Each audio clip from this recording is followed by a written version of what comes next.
Welcome back to the Battlefield 4 live stream. I'm Corey Dunn alongside Alex Mendez, or better known as Golden Boy. It's been a great 3 days here at E3 2013 right here in Los Angeles, California. It's been fun. I've enjoyed every bit of it, man. Yeah, I actually just tweeted right now. I was like, I've been casting Battlefield for 3 days, and it's still fun. And it's the same map. Different players every time, and even then, you see the skyscraper fall almost every single time, but it's still cool to watch, even though, we've seen it a bunch. I thought that, honestly, that I'd be like, okay, all right, so we've seen the skyscraper fall. Yeah. We've seen the skyscraper fall. Okay.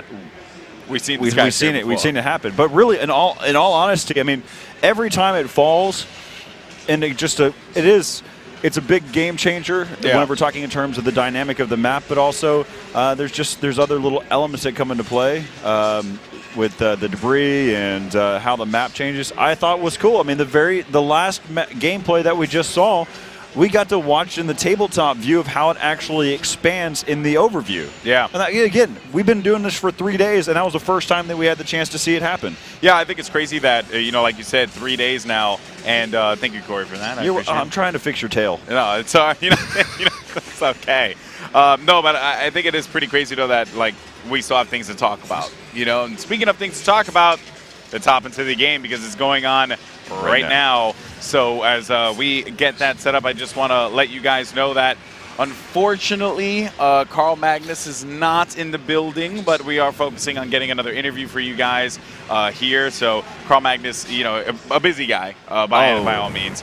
And, we had at least we had the opportunity to speak with him before, so it's pretty 2 times. Yeah, we got the chance to be able to speak to him both in day 1 and in day 2. It was just great. Honestly, what was impressive with me is that we had 2 members of the DICE crew that are such at a high level of exposure. They're doing interviews all day long, but they spent the time with us, and we had the pleasure to be able to talk with them. Look at this.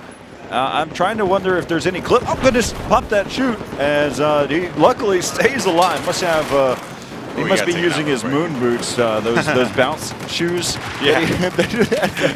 Back in the 70s, 60s, 80s, probably, I don't know, one of those decades. We were young. We were really young. The fact that I even know it's pretty good. Yeah, that's true. And we even had some EA executives come through and talk with Daniel Lincoln as well, so you guys had a chance to watch that. That was certainly really cool. Shotguns don't work that far, buddy. And they don't work on your teammates. But, some shotgun gameplay. Hopefully we stick with this guy for a little bit and see what trouble he can get into here. Hopefully running into the middle of the street won't spell doom for him, but, we hope for the best. Yeah, there's a lot of different points that are good for close quarter combat. Just out in the middle of the street, probably not one of them. Yeah, for sure. As we see how far this guy is going to be running. And now you can actually see that he has a teammate there for support. He's in a gunfight of his own, so he's going to be pushing right through the middle here. I like this approach, but he's not going to be able to cut anywhere, so he's going to have to come around the flank. There is going to be a couple players that left the tank. He has been spotted, though, because he went over there toward the harbor side. He get one player. He can be able to take him down. He's just trying to be able to find where he's at. And both of them have this reloading action going on. They're still battling it out, and finally gets taken down. That is unfortunate. Whew, that was just shoot him, man. That was hard to take. All right, let's see how far this guy can dive and shoot. Oh, nice. He's trying to make it over there towards that building. Turns out he's just going to come up short just enough. That certainly will not happen. He's gonna have to get on the street and now figure out his plan of attack from here. Focusing on E, perhaps. Let's bring up the tabletop and see who is at E at this present time. Yeah. So right now there's only a transport helicopter that's going to be right over there. I don't know if there's anyone actually in that helicopter point at this. Another thing to note, look at this. So we've launched, we're on board here with Alpha 06, and we didn't mention this during any of the time frames during the spectator mode. We know exactly where he came from. As you take a look at those boxes, it shows his trail that he took to get to where he's at. Oh wow, that actually is pretty cool. I didn't even notice. Look at you, picking up on these things. I got you, man. That is why they pay you the big bucks. The minute details. Well, he's going to be flipping that one. E will go to the US side. Let's go to B and see what is going on over there. Over towards B. Yeah, well, what better way to go over toward B than with an AC-130 gunship that is currently going to be in the air.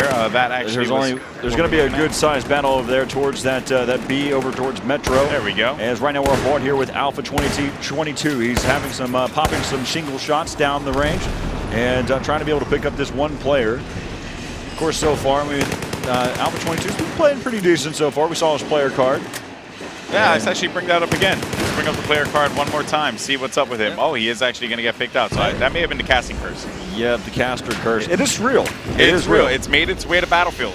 Yeah, a caster curse has always been relevant for any competitive environment, whether that's talking about video games or whether it's talking about, well, like I said, anything. I think, yeah, that's right. It is true. If you're ever talking about someone, there's a chance that something bad would happen while you're spectating them. There's a little ringing in your ear that you start sneezing, all of those other things that whenever you're talking about someone, those things happen. Yeah, Not really. Yeah. You crack me up, man. I wonder how many people actually take me serious on some of the stuff I say. I really, it's just your voice makes it sound so serious, so I can only understand. But Alpha 06 back on board with our buddy here as he is going to be making his way. What is Alpha 06 using? Let's hop on third person and see what equipment he's using. He's using the U100 MK5 with a bipod reflex as well, and the XM25 gun as well. So that certainly has been something that we've been seeing a lot of players use as well. And he's got a 2.5 KDR, but he's going to have to be able to run away there. The tank doesn't actually try to engage in battle with him. There is a player just above him, as we can see over there on his minimap. He has no clue that he's over there, but popping that many shots downrange is definitely going to allow the opponent to know that he's right below him at this point, but he still has not tried to make any effort at trying to shoot at him. Well, he actually, the two players didn't even see each other. They just, one ran the other way, probably toward the water. He's going to continue on his battle. There will be a player right in front of him, and I think right that does he see him? He doesn't even. Finally, as he sees him, sprays down to be able to take out Bravo 1. Very nice. And for those that are kind of questioning, will there be a kill feed in the spectator mode? There will be. So we'll know exactly who killed who with what. That's pretty cool. Yeah, I mean, Zinto is definitely looking to improve everything as time moves on. Spectator mode, most importantly, since that's what he's been dealing with here.